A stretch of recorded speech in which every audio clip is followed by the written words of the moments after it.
The next book that I finished reading, which I just finished not too long ago, is Details at 10, which is the first book in the Georgia Barnett mystery, and is written by Ardella Garland, but I think she goes by a different name as well, Yolanda Joe.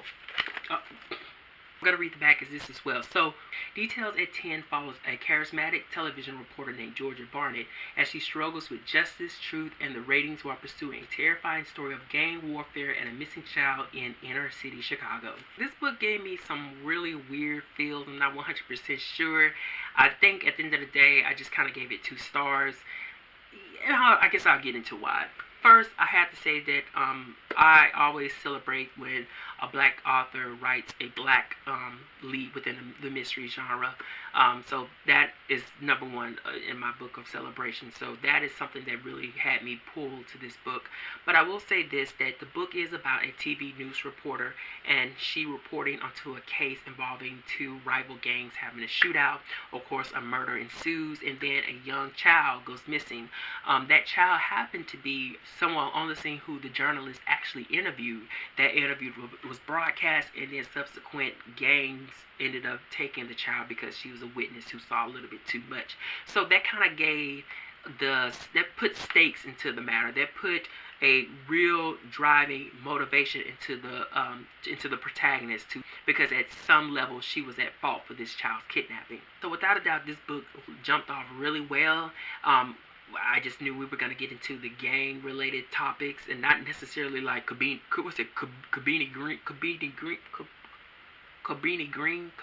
Is Cabrini Green still around in Chicago? I think they tore that place down, right? Cabrini Green. Okay, whatever. Not only does the author, take up the subject of gang warfare in Chicago, she could have did more with it, though. I will give you that. She could have did more with it, but I do appreciate her talking about the topics and lending some information as to why it was such an epidemic, and still is, because this book was published in 2000. But she also took the reader into the life and sort of the routine of of a journalist, of a TV news reporter. So those elements was fantastic. But I have to say that I gave this book 2 stars for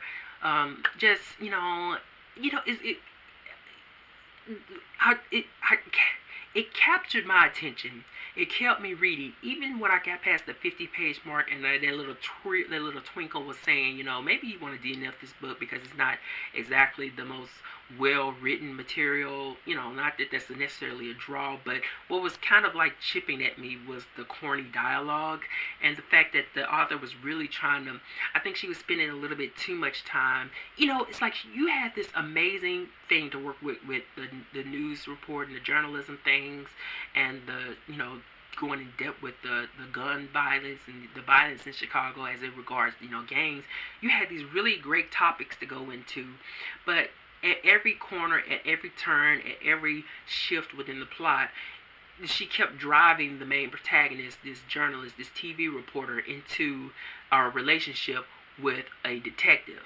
I know, I don't know, I just felt like that it just kind of felt like, it's cool, but at the same time I was like, you have these bigger elements working here, like what? And I could be biased because I'm kind of iffy when it comes to romance inside of mysteries. I'm judicious in that sense when I'm reading about it. But at the same time, I was like, you have this amazing material to work with, and all you keep kind of pinpointing and focusing to is how to connect this journalist with this particular detective. And the crazy thing about this detective is that he showed up in 3 different occasions in areas that you would probably consider 3 different branches of a police department. He showed up on the crime scene in which the initial shootout that happened. So there was a murder. So is he a murder detective? Then he showed up at a particular scene where a ransom was being exchanged between the main protagonist and a crook. There were some elements behind that was leading towards the end of the mystery. So this is a ransom situation. So are you a missing persons? Are you working for the missing persons department? And then there was a firebomb situation where a house was set on fire, and the main protagonist and another person, they ended up having to escape. And this detective showed up again. So it's like, okay, so are you an arsonist investigator? Which is it? I was like, which is it? He kept showing up. And and the dialogue was corny, you know.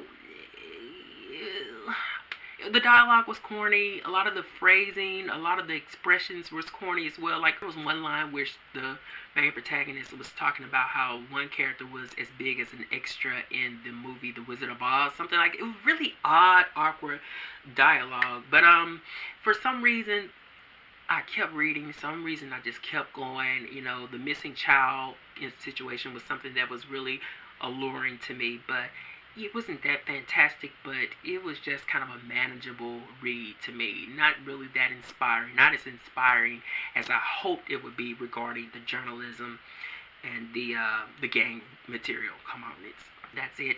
I'm gonna go. It's hot, and I'll see y'all in the next video. Take care.